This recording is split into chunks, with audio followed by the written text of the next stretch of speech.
Boa tarde. Então, hoje a gente vai dar início à aula número 11, que é a aula que encerra a parte 1 do nosso curso de banco de dados, que trata sobre arquiteturas. Então, essa aula, ela está nesse contexto de vimos já os conceitos gerais, questões de banco de dados e a parte da modelagem, modelo entidade e relacionamento. E agora a gente vai ver, então, uma parte genérica ainda, mas do banco de dados, software, produto que vai ser utilizado. Então, como eu falei, essa é a última parte da parte inicial do curso, que trata dos aspectos gerais e especificamente a gente vai falar das arquiteturas, que é a parte interna do SGBD, como é que ele está organizado, como é que a gente interage, quais são as interfaces, para ter um panorama assim, geral do que vai ser feito dentro do SGBD. Então, em termos de contexto, a gente vê que a primeira parte, a parte mais importante antes de se usar um SGBD, é fazer a modelagem. Então, vocês já tiveram a experiência de fazer uma abstração da realidade, chegar no modelo entidade de relacionamento, e a partir daí, então, a gente começa a fazer o mapeamento dessa abstração para o SGBD. Então, nesse contexto, a gente vê o SGBD como tendo uma série de interfaces para que os usuários possam entrar com seus dados, cadastrar as diversas tabelas, e isso então vai ser tratado através dos componentes arquiteturais até chegar na parte física, no armazenamento em disco propriamente dito. Então as arquiteturas, elas entram nesse contexto de como está estruturado, como está organizado o SGBD e que interfaces ele possui para trabalhar com os diversos usuários. Bom, o que é uma arquitetura? Então, a gente conhece a arquitetura de um prédio, um projeto arquitetural, de uma determinada construção que será realizada. No contexto de computação, a gente tem arquiteturas de software, arquiteturas de hardware. E no nosso caso, a gente vai trabalhar com arquiteturas de software, porque o SGBD é um software, mas o objetivo principal do SGBD é tratar com dados. Então, a gente vai ver uma arquitetura que trabalha com dados. Então, a gente vai ver uma análise geral desse tipo de arquitetura. E por que existem arquiteturas? Por que as pessoas definem, usam esse poder de abstração, de representação? Porque ela identifica os componentes, ela mostra o relacionamento entre esses componentes, ela tem a questão da definição da função de cada componente, e com isso a gente tem uma representação abstrata de algo que é dinâmico, que vai ser executado, que vai gerar uma série de resultados. Então, é uma forma da gente poder fazer uma análise de uma maneira mais estática, identificando a função de cada um. Então, nesse sentido, a arquitetura serve como um modelo de referência. Ela serve como um modelo para o qual eu vou conseguir identificar. Então, se eu sei que um banco de dados ele representa dados na forma de tabelas, essas tabelas são mapeadas para o disco, eu quero saber que componentes fazem isso. Então, uma vez que eu já saiba que componentes são esses, eu posso comparar esses GBDs. Então, eu sei que todo SGBD tem um processador de consultas. Então, esse é um componente importante. Então, eu vou querer procurar como é o processador de consultas do SGBD A, do fabricante B, do fabricante C, e poder fazer uma comparação. Então, a arquitetura vai servir basicamente para isso. Ela é um modelo de referência e, a partir daí, eu posso analisar, posso identificar e posso me situar melhor a partir do momento que eu vou trabalhar com um novo SGBD. Então, do ponto de vista, então, de arquiteturas específicas para o SGBD, a gente falou já da parte de software, existe um componente importante que são os dados, e a gente vai ver a arquitetura de dados. Como é uma arquitetura baseada em dados? Ela trabalha com níveis de abstração distintos para representar dados em diversas categorias. Então, a ideia é você identificar formas de descrever esses dados e como eles se relacionam. Então, é uma abstração que vai tratar só da parte de dados. Uma outra abstração, uma outra arquitetura, pode ser a arquitetura de componentes. Então, essa está mais ligada à parte de componentes de software, arquiteturas de software de um modo geral. Então, aí a gente vai identificar componentes de software responsáveis por executar funções importantes dentro de um SGBD. Então, essa é uma arquitetura ligada à parte de software. E a outra arquitetura é uma arquitetura baseada em funções, é uma arquitetura que agrega componentes, por exemplo, e vai tratar funções específicas necessárias para trabalhar com o banco de dados. Então, essa está mais próxima de uma arquitetura de execução, uma arquitetura de usuários, porque, em geral, essa função vai atender um determinado tipo específico de uso. Então, agora a gente vai ver cada uma dessas arquiteturas, quais são suas características e como elas trabalham de forma complementar. Então, a arquitetura de dados, a gente viu lá naquelas primeiras aulas, como estruturar os dados. Então, essa arquitetura define, no nível bem intermediário, né, ela tem a representação, uma visão conceitual ou lógica dos dados, onde a gente representa em forma de tabelas, no caso do modelo relacional, todas as entidades dos relacionamentos que foram levantados lá no modelo entidade-relacionamento. E aqui, a gente tem essa visão que vai ser mapeada para o esquema interno, aí já é aquela representação mais ligada ao armazenamento, às estruturas de índices, agrupamento no disco, e no nível mais alto, ela define especificidades que são as visões de cada usuário, de cada aplicação, que é chamado nível externo, que é descrita através dos seus esquemas. Então, o esquema externo vai descrever esse nível, o conceitual, o lógico e o físico, né, ou interno. Essa arquitetura, ela é um padrão. Existe um órgão de padronização americano chamado ECIANCE Spark, que padronizou as arquiteturas de dados para bancos de dados que seguem o modelo relacional, que é esse o nosso caso. Então, agora, se você quiser analisar um novo SGBD relacional, você pode verificar o que ele oferece de recursos para o nível externo. O que ele tem para eu definir meu esquema conceitual. E aí você tem essas questões compartimentadas. Então, essa é a ideia da arquitetura de dados. Já na arquitetura de componentes, a gente vai identificar, então, aqueles módulos que vão ser responsáveis por executar operações importantes no SGBD.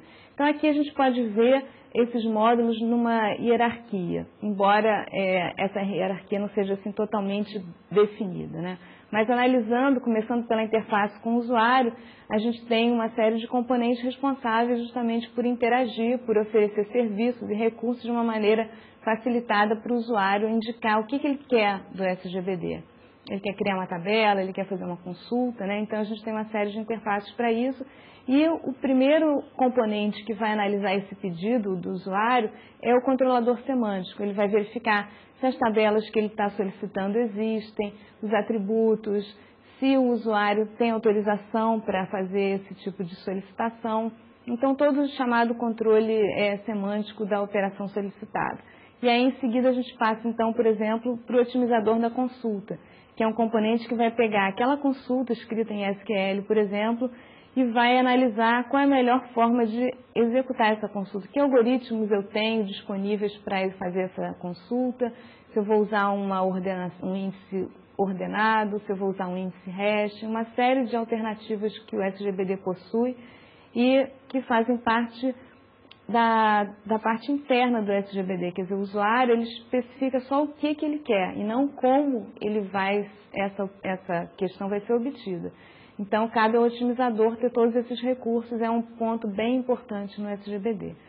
Bom, uma vez tendo identificado as tabelas e gerado esse plano de execução da consulta, o outro componente vai ser um gerente de bloqueio, controle de concorrência. Ele vai analisar se aquele dado específico que vai ter que ser obtido da base de dados já está sendo usado ou modificado por um outro usuário, se há algum conflito nesse sentido e, finalmente, ele vai bloquear os recursos solicitados para que o usuário possa fazer a modificação necessária e, em seguida, liberar para os demais usuários. Então, tem um software, uma série de algoritmos responsáveis por isso, para permitir o acesso coordenado de vários usuários à mesma informação.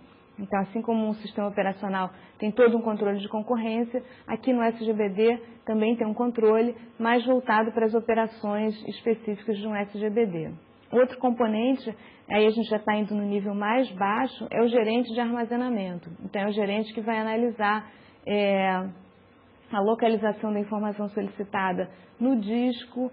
Isso vai ter que passar pelo gerente de páginas e cache toda modificação que é feita no SGBD ela é controlada, então eu tenho um gerente de reconstrução que vai gravando passo a passo o que está acontecendo, porque se eu precisar desfazer ou se há uma falha no sistema, ele tem que ser capaz de se recompor, voltar ao estado inicial, a um estado correto.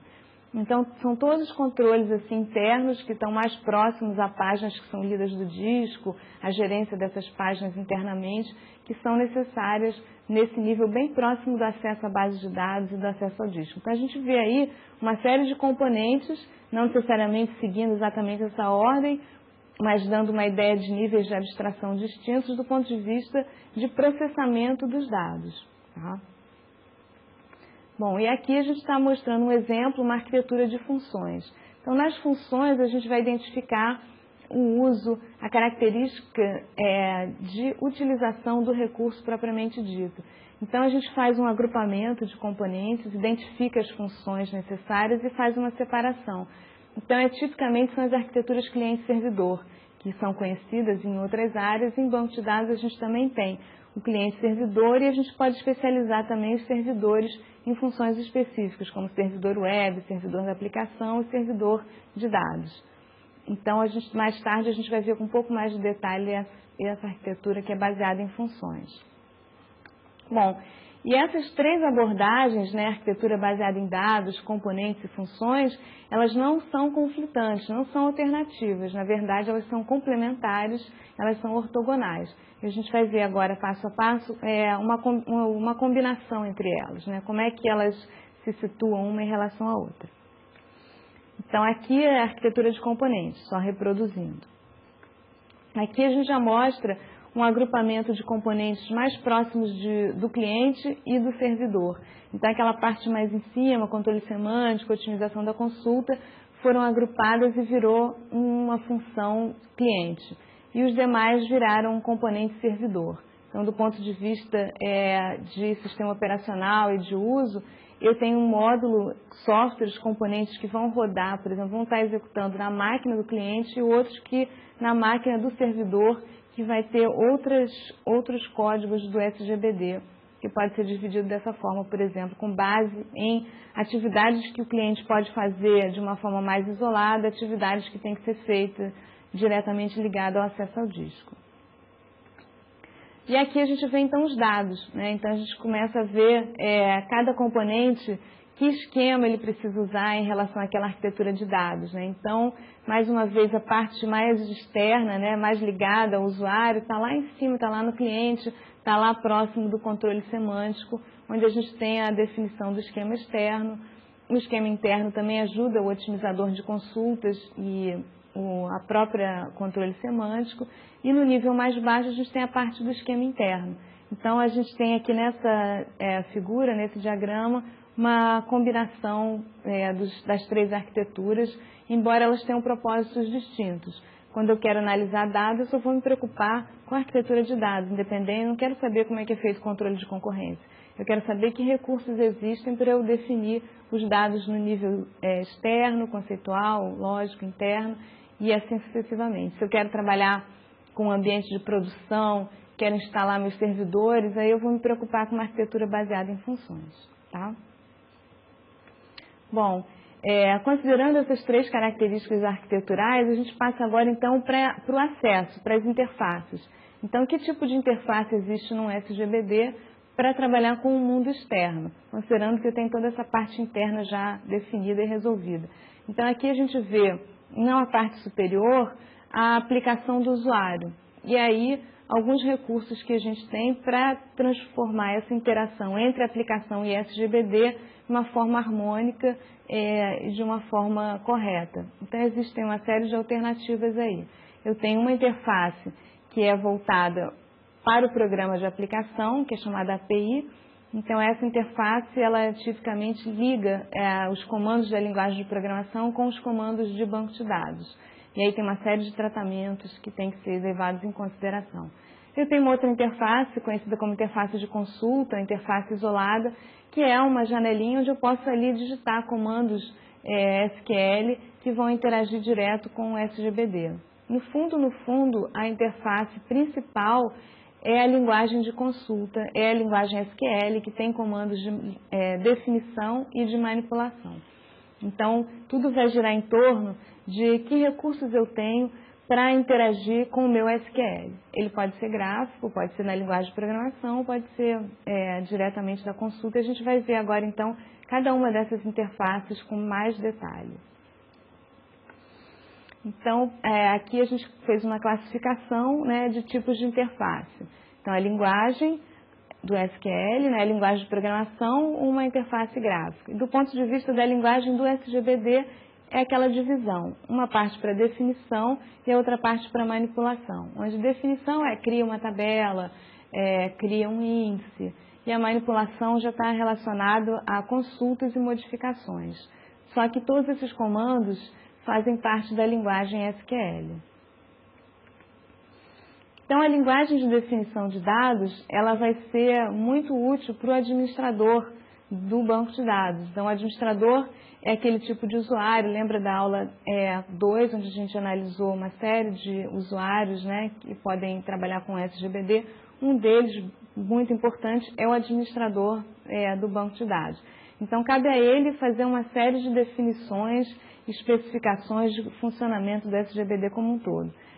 Entre elas, a questão do esquema lógico. Então, cabe ao administrador ter algumas interfaces e trabalhar especificamente com a linguagem de definição de dados. Aí ele define o esquema lógico e muitas vezes ele é responsável pela definição do esquema interno também, porque justamente o esquema interno é que vai decidir a forma mais eficiente de armazenar uma tabela e o administrador conhece muito essa parte interna do SGBD. Bom, já a linguagem de manipulação de dados é uma linguagem que vai servir aos usuários casuais, aos usuários que vão programar a aplicação com acesso ao banco de dados. Então, é aí que a gente vai ter a consulta e a modificação. Então, essa linguagem, ela vai permitir o uso do SQL, que pode estar embutido numa linguagem de programação, seja ela C, Java, Perl. Eu tenho lá meu código, aí no meio aparece uma chamada, uma conexão para usar o banco de dados. Aí ali, então, eu consigo colocar os comandos que não são para ser tratados ou processados pelo compilador C ou pelo compilador Java, e sim pelo compilador do SGBD, responsável por tratar a linguagem de manipulação de dados. A outra forma é aquela forma isolada, né, onde eu vou digitar direto a linguagem de consultas, e essa forma pode ser digitada, pode ser também gráfica, onde eu tenho recursos para ajudar a montar. E, como eu falei, a linguagem, tanto a linguagem de manipulação quanto a linguagem de definição, são comandos que fazem parte da SQL. Então, a SQL tem a linguagem global de acesso ao banco de dados, mas é importante a gente saber, dentro da SQL, que existem comandos específicos para definição e que existem comandos específicos para manipulação, além das interfaces como um todo. Bom, agora a gente vai dar uma analisada com mais detalhes em relação a essas interfaces. Na verdade, a gente vai ver alguns exemplos, alguns até que vocês já viram em disciplinas anteriores.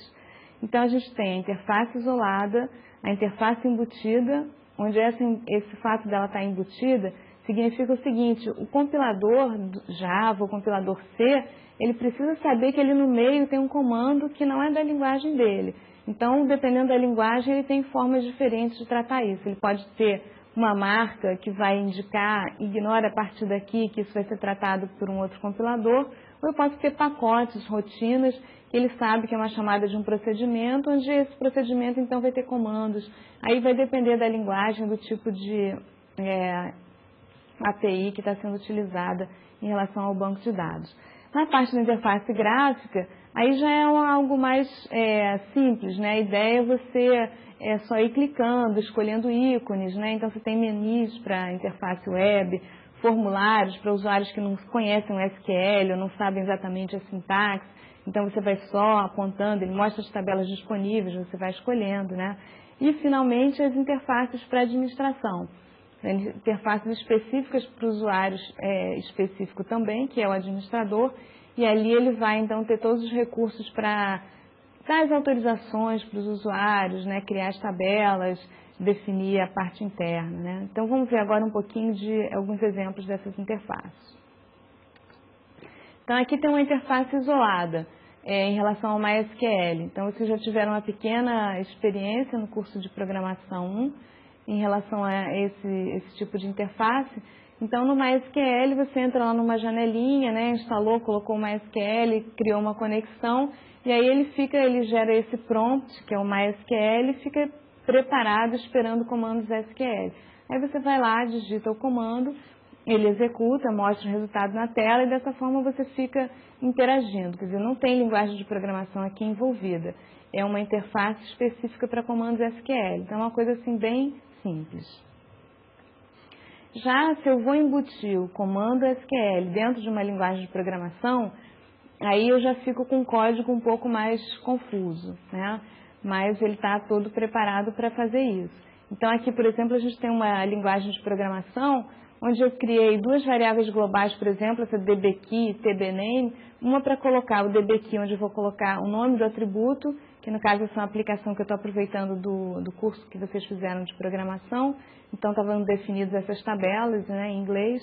Então o atributo chama-se cust_number e o nome da tabela, o tbname, é o customer, né? E aí vocês criam uma rotina, por exemplo, para fazer a sua própria interface gráfica, pode ser uma característica. E aí, no meio do programa lá de execução, existe uma chamada, existe um SQL, query.sql, e aí está destacado o comando SQL, que vai ser montado automaticamente. Então, vocês veem que tem uma variável que vai receber o nome do atributo e a outra variável que vai receber o nome da tabela. A gente vai ter uma consulta bem semelhante àquela anterior. Eu vou fazer um select from, aí o tbname vai receber o customer, que é o nome da tabela, depois vou ter um comando order by, dbKey, que é o customer number, e depois vai aparecer uma outra variável ordem. Essa variável, se vocês olharem o código, vocês vão ver que existe lá uma alternativa, dependendo do que o usuário entrou, ela vai ser ascendente ou descendente. E com isso, a consulta é montada em tempo de execução, o programa está compilado, mas com essas variáveis eu tenho uma forma de parametrizar, e aí ela é disparada para o banco de dados.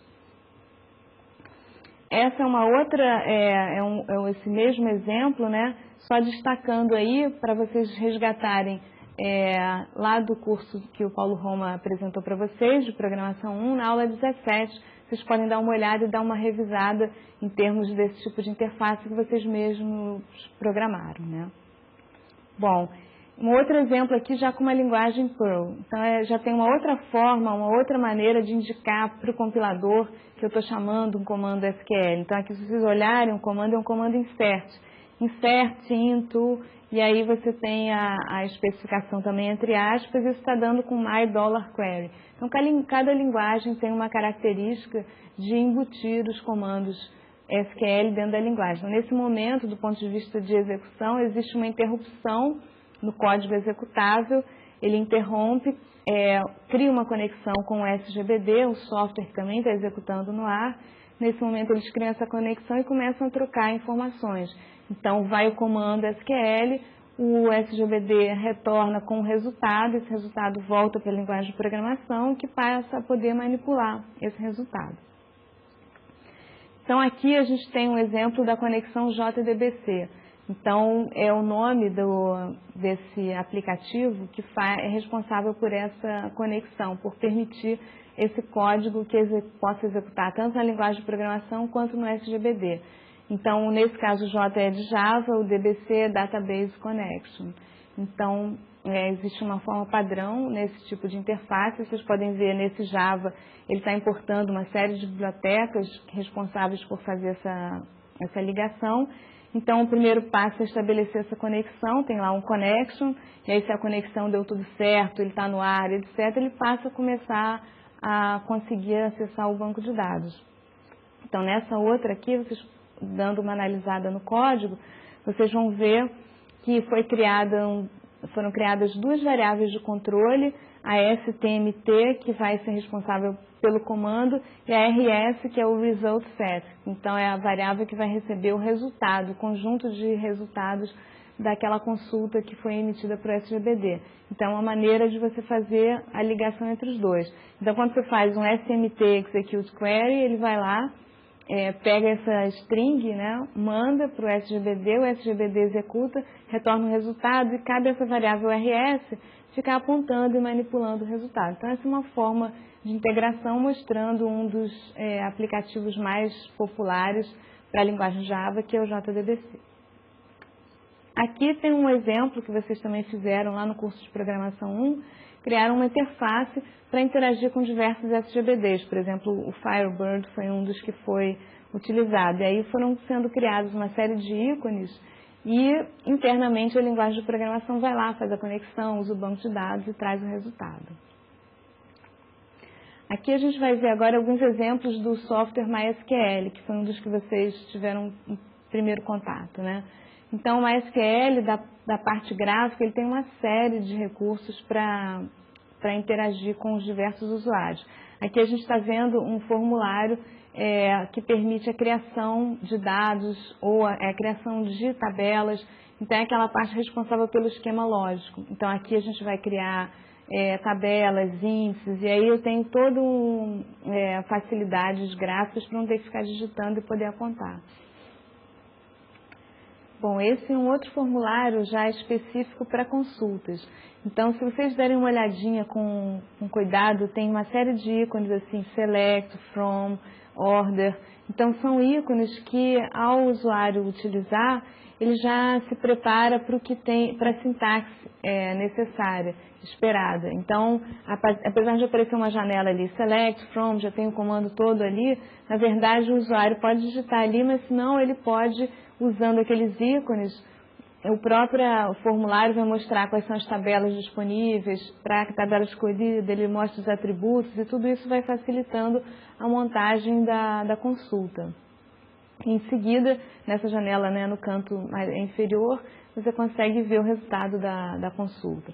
Então, é um formulário assim, bem gráfico, bem interativo, que facilita muito a programação, quer dizer, evita que você tenha que programar. Aqui a gente vê um exemplo, né, de um dos formulários aquele usuário especial que é o administrador do banco de dados. Então aqui, né, no menu vocês veem uma série de alternativas, uma série de opções de funções necessárias para o administrador e nesse caso a gente está vendo uma função de autorização de usuários. Então ele está dizendo o que esse usuário, qual é a senha, cadastrando a senha do usuário, quais são os direitos que ele possui, em termos de que tabelas ele pode enxergar, quais são os atributos, o que ele pode modificar, o que ele pode ver. Então é bem completo e tudo isso também através de uma interface gráfica, nesse caso do MySQL, mas todos os SGBDs possuem interfaces semelhantes. Bom, agora a gente vai ver com um pouco mais de detalhes a arquitetura baseada em funções. Então a gente viu, a grosso modo, a questão do cliente-servidor e agora a gente vai ver outras alternativas de cliente-servidor e também o SGBD distribuído.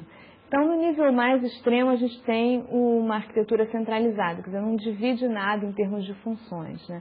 E depois a gente vai vendo essa divisão com subdivisões até chegar numa arquitetura que é chamada de N camadas. Então, o cliente-servidor é conhecido como uma arquitetura de 2 camadas e à medida que eu vou colocando mais servidores, eu vou aumentando essas camadas. Então, aqui está a arquitetura centralizada, é uma figura que já apareceu numa aula anterior. Na verdade, você vê ali a interface, o programa de aplicação e depois já vem um módulo compacto contendo todos os componentes e funções do SGBD. Então, esse é o centralizado. Já na arquitetura cliente-servidor, a gente vai ver com um pouquinho mais de detalhes. A ideia é que eu tenha servidores com características mais específicas, além do próprio servidor de dados. Então, a gente vai especializando as funções. Então, por que a gente faz isso? Por que é vantajoso separar, ter uma arquitetura onde eu tenho funções para o cliente, funções para o servidor? A ideia é que a gente possa aproveitar um parque computacional, né? Então, quando eu via os computadores de grande porte, os mainframes, ficava tudo numa única máquina. Mas agora que a gente tem uma série de máquinas, uma série de PCs espalhados e tal, a gente não precisa uma máquina dedicada para rodar todas as funções necessárias ao SGBD. A gente começa a identificar códigos que estão rodando naquela máquina, mas que são, de certa forma, independentes, ou que eu consigo criar uma ligação entre eles para que eles possam executar de forma independente. Então, essa é a característica da divisão. Então, por exemplo, na máquina cliente, eu posso rodar toda a interface com o usuário, posso ter algumas verificações de controle semântico. Então, você tem essa questão do escalonamento de recursos, né? Que você pode aproveitar melhor os recursos de hardware e software, e aí você não sobrecarrega o servidor. Então, o seu programa Java, que tem toda a lógica da sua aplicação, pode rodar na sua máquina, não precisa rodar lá no servidor concorrendo com a CPU. Isso vai fazer com que todos os usuários sejam beneficiados. Então, o cliente ele tem interesse em usar a máquina dele rodando seu código Java, sabendo que ele vai aliviar o servidor e todos os outros clientes vão ter o mesmo procedimento, né? Então, outras vantagens, né? Você pode usar a ferramenta mais interessante para você e não ficar restrito ao que o SGBD oferece, né? E assim você vai tendo uma flexibilidade muito grande, uma economia de recursos, um melhor uso de todo um parque computacional. Bom, e o que fica então tipicamente na máquina do cliente, né? No servidor eu tenho o banco de dados, mas na máquina do cliente eu posso rodar interfaces apropriadas, aqueles formulários de dados, né, para fazer uma consulta. Eu tenho que ter um código, né? Eu preciso programar todo o código por trás daquele formulário. Então, isso pode rodar na máquina do cliente. Então, alguns códigos do SGBD, eles têm uma configuração voltada para que ela possa executar numa máquina que não tem tudo, não tem todos os recursos. Então, é a versão cliente do SGBD. Então, todo SGBD tem recursos para isso, faz essa separação. Um outro tipo de cliente pode ser também um cliente que só tem a interface gráfica e CPU, ele não tem nem HD. Então, é uma espécie de configuração, porque no fundo o que eu vou precisar mesmo são os recursos da CPU, uma referência gráfica, mas não preciso guardar nada pesado ali, isso tudo vai ficar no SGBD. Então, essa é uma outra característica de um cliente assim chamado bem fininho, um cliente que não tem tantos recursos, né? E a ideia, então, é você ter uma conexão rápida entre o cliente e o servidor, através de uma rede, de preferência com uma boa largura de banda, uma passagem, né, alta, e para permitir uma troca de dados eficiente. É claro que sempre que eu tenho uma conexão, eu pago um preço por isso, né? Eu vou ter um tempo de transferência de dados num sentido e no outro. Eu tenho que estabelecer a conexão com o SGBD. Mas, por outro lado, enquanto eu estiver rodando o programa da aplicação, enquanto eu estiver na interface, eu não estou concorrendo com mais ninguém e estou aproveitando melhor esses recursos. Então, esse é um modelo consagrado, muito utilizado. Bom, já no lado do servidor, ele praticamente vai ser o responsável pelas consultas e as transações. Ele vai ter todo um controle lá, tudo da parte do recurso que é compartilhado propriamente dito, então é uma informação que precisa ter um controle maior, que vai ficar a cargo do SGBD. E características mais leves ou que não dependam tanto desse recurso podem ficar no cliente. Então, aqui tem a arquitetura clássica cliente-servidor, onde eu tenho um cliente rodando os programas de aplicação e o servidor do SGBD rodando praticamente todo o código do SGBD lá, para transações, consultas, né? E aqui a gente está colocando uma das conexões. A gente já viu um exemplo rapidamente do JDBC. Um outro API para fazer a conexão é o ADBC, que pode ser utilizado com outras linguagens de programação que não sejam especificamente o Java, né? E aí você tem o ADBC para usar uma linguagem de programação em C, por exemplo, né? Então, são códigos que vêm disponíveis no fabricante do SGBD e você coloca na sua máquina e a partir daí você pode fazer a conexão conforme aquele exemplo que a gente viu. Então, essa seria a arquitetura duas camadas, que é viabilizada através de uma conexão do tipo ADBC ou JDBC. Bom, aqui a gente já expandiu essa arquitetura de duas camadas para 4, por exemplo. Então, a gente continua tendo no cliente, né, uma aplicação web e uma parte de uma aplicação assim, dele, né? e a gente passa a ter agora um servidor web. Então vai ser uma máquina dedicada por receber as conexões web, ele vai ter os applets, né, vai ter os navegadores, os browsers ali disponíveis, aliviando a máquina do cliente, deixando a máquina do cliente para o programa dele mesmo. Então ali, no servidor web, então eu vou rodar todas as conexões, tratar, vai ter todo esse lado específico voltado para a web. Na outra camada, a gente tem o servidor da aplicação. Então, uma aplicação genérica que vários clientes precisam usar. Não é a aplicação específica dele, cliente, mas é uma aplicação que ele precisa e vários outros precisam usar também. Então, ali eu crio uma máquina dedicada para rodar aquele código, que pode ser, nesse caso, Java. Então, roda um código Java que vai ter todas as regras do negócio. Então, é bem interessante porque eu separei, ficou bem compartimentado. Código que trata web está no servidor web. Código que trata aplicação, por exemplo, uma Amazon, uma vendedora de livros da web, ela vai ter um código para tratar as conexões, ela vai ter um código para analisar as consultas que o usuário está querendo fazer antes de passar para o SGBD. Ele vai ter uma interface gráfica, ele vai ter lá todas as operações disponíveis, cadastro do usuário, perfil do usuário, uma série de coisas que estão relacionadas às regras de negócio da livraria. E aí, quando eu preciso fazer a consulta, o acesso ao SGBD em si, eu faço uma conexão, aí sim a conexão usando o JDBC, passando o SQL, que vai rodar no meu servidor de dados. Que vai ser aquele servidor que vai processar transações e consultas. Então, aqui eu separei, por exemplo, em 4 camadas. Itens que ficariam misturados, rodando ou no servidor do SGBD ou na máquina do cliente. Então, dessa forma, a gente criou essa separação. Uma outra possibilidade é eu ter no servidor um processamento paralelo, um processamento distribuído e passar agora, então, por exemplo, essa arquitetura com 5 camadas, onde eu coloquei aí um servidor de distribuição. Por exemplo, um software livre chamado CJDBC, e o que acontece aí as diversas requisições chegam lá no programa de aplicação, no servidor de aplicação, e esse servidor vai disparando uma série de consultas SQL para o SGBD via o JDBC. O que acontece nesse caso? A gente colocou um servidor de distribuição. Então, alguém que vai receber todos os comandos SQL e vai decidir para qual instância do banco de dados que está na máquina paralela, no ambiente distribuído, que eu vou executar. Então, eu tenho uma condição, uma possibilidade de atender mais recursos, mais consultas ao mesmo tempo. Então, cabe a esse servidor distribuir a carga, distribuir as consultas, né? No caso do servidor de distribuição, o CJDBC.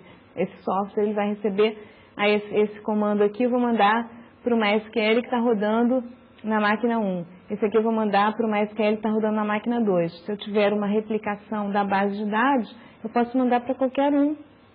E eles vão executar de uma forma independente e aumentando o que é chamada vazão do sistema. Eu vou poder responder mais consultas por segundo ou por minuto. Então, criando mais uma camada específica aí. Bom, uma outra característica, né, de arquiteturas seria o SGBD distribuído propriamente dito. Naquela arquitetura que a gente viu, eu criei um servidor que vai gerenciar essa distribuição por fora do SGBD. Mas você pode ter também um software SGBD preparado para trabalhar com bases que estão separadas, distribuídas, para aumentar o desempenho, para aumentar a localização dos dados próximos dos usuários. Então, aqui a gente vê um diagrama, né, que mostra, por exemplo, vários nós fazendo parte. O software do SGBD está rodando em todos eles e eles sabem que existem dados que estão num nó, dados que estão em outro, e eles conseguem trabalhar de uma forma cooperativa, fazendo um processamento de consultas distribuído. Então, existem várias oportunidades para distribuição. Algumas vezes ela é usada só para aumentar a disponibilidade de dados, outras para separar. Então, nesse canto da esquerda, vocês veem uma base com partições. Então, eu posso criar, por exemplo, uma partição dos dados do Rio de Janeiro, uma partição dos dados de São Paulo. E nessa divisão, eu consigo diminuir o tamanho da base, eu consigo ter dados locais, fazer um processamento local, ao invés de ter que mandar para o servidor centralizado que contém todos esses dados. Então, para isso, o SGBD tem que ter componentes, um software todo especial para saber para onde ele manda a consulta, né? Mas existem vários sistemas desse tipo. Uma outra forma de usar a distribuição seria simplesmente para obter uma disponibilidade maior de dados. Então, a gente faz uma replicação. Então, na verdade, no Rio de Janeiro, eu faço uma cópia dos dados de São Paulo. Em São Paulo, eu faço uma cópia dos dados do Rio de Janeiro. E, com isso, eu consigo ter uma segurança maior. Se o nó, sei lá, o servidor do Rio de Janeiro cair, eu disparo tudo para São Paulo e lá ele passa a servir os dois, né? Então, essas são características que estão relacionadas também com a arquitetura do SGBD e que permitem uma distribuição de dados e de processamento. Esses ambientes distribuídos, eles podem ser homogêneos, quando eu tenho um software que trabalha com distribuição, ou heterogêneos, quando eu trabalho com mais de um SGBD, por exemplo, com mais de uma linguagem de programação. E, para isso, existem alguns softwares chamados de sistemas multibanco de dados, multibase de dados ou sistemas federados, que são softwares responsáveis por fazer essa integração. Então, na realidade, muitas vezes acontece da empresa trabalhar com SGBD na década de 70 e, à medida que foram sendo criados SGBDs mais modernos, ela foi adotando outros, mas mantendo aquele. Então, a realidade que ocorre em muitas empresas é você ter um SGBD mais antigo, um SGBD mais recente da década de 80, o outro da década de 90, e que estão em produção, estão trabalhando bem e que fica muito difícil você mudar e trocar. São chamados sistemas legados, como se fosse um legado que a empresa tem e que ela não tem muito como mudar. E aí a gente tem uma necessidade de trabalhar com esses dados de uma forma integrada. Então, a integração desses diversos sistemas pode ser visto também como um SGBD distribuído. E o software necessário para isso é o software de integração, seria esse sistema heterogêneo. Então, aqui a gente vai ver alguns detalhes sobre esses softwares que fazem integração de sistemas heterogêneos, ou também chamados sistemas legados, né? A ideia é que você tem um ponto único de acesso a essa informação. Então, a gente parte do princípio que eu não tenho condições de gerar os dados desse SGBD e colocar todos num único sistema. Muitas vezes são sistemas com máquinas específicas ou linguagens de programação muito misturadas com código e linguagens difíceis de tratar e de mudar. Então, considerado que, não tem jeito, tem que trabalhar com isso. Então, eu vou tentar criar um ponto de integração. E esse ponto não é muito simples, porque às vezes o modelo de representação é o modelo de representação no outro é diferente, tem alguns conflitos. Então, essa é uma atividade bastante complexa que demanda muito do profissional de banco de dados, porque os softwares têm a sua limitação de integração e você vai ter que trabalhar muito conhecendo bem as características específicas, o que é necessário do ponto de vista global para fazer essa integração. Então, a ideia é você criar, né, uma visão homogênea de dados que na prática são heterogêneos. Você poder ter um acesso mais eficiente aos dados relevantes, não precisa integrar tudo, que é necessário identificar daqueles dados legados o que é importante interagir com outros dados de um outro SGBD. E aí você vai criando uma forma de interagir uniforme. Então, aqui tem 3 exemplos, né, 3 extremos de integração. A gente tem o acoplamento fraco, que é a integração mais leve, mais suave possível, que na verdade eu crio uma interface que vai mascarar um pouco o conhecimento das especificidades do software que está lá. Então, eu crio, na verdade, uma interface para cada um deles, mas, no fundo, alguém tem que juntar isso, tem que integrar de alguma forma manualmente. Mas já é um acesso mais facilitado, diferente da pessoa ter que conhecer aquele software e trabalhar diretamente com ele. Então, é chamado acoplamento fraco porque essas interfaces, elas são uniformes, mas ainda é um acesso separado. No meio, a gente tem um acoplamento chamado federado, mediadores, multibases de dados. Nesse caso, a gente cria um mediador para cada domínio. Então, eu identifico que para fazer uma determinada avaliação de novos produtos, eu preciso trabalhar com a base A e com a base B. Aí eu vejo o que tem de comum ali, crio um esquema,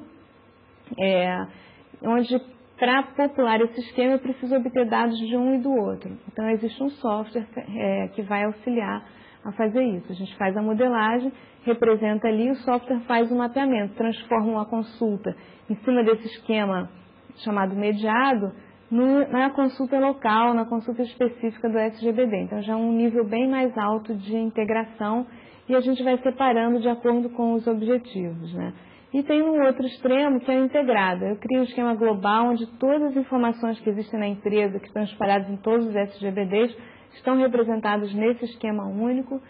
E a partir de agora eu mando consultas para esse esquema único e esse software de integração vai fazendo os mapeamentos e vai fazendo as integrações. Então cada um tem vantagens, desvantagens, um é muito rígido, o outro é muito frouxo. Vai depender da necessidade dos recursos disponíveis e do quanto se quer investir nessa integração para fazer a escolha.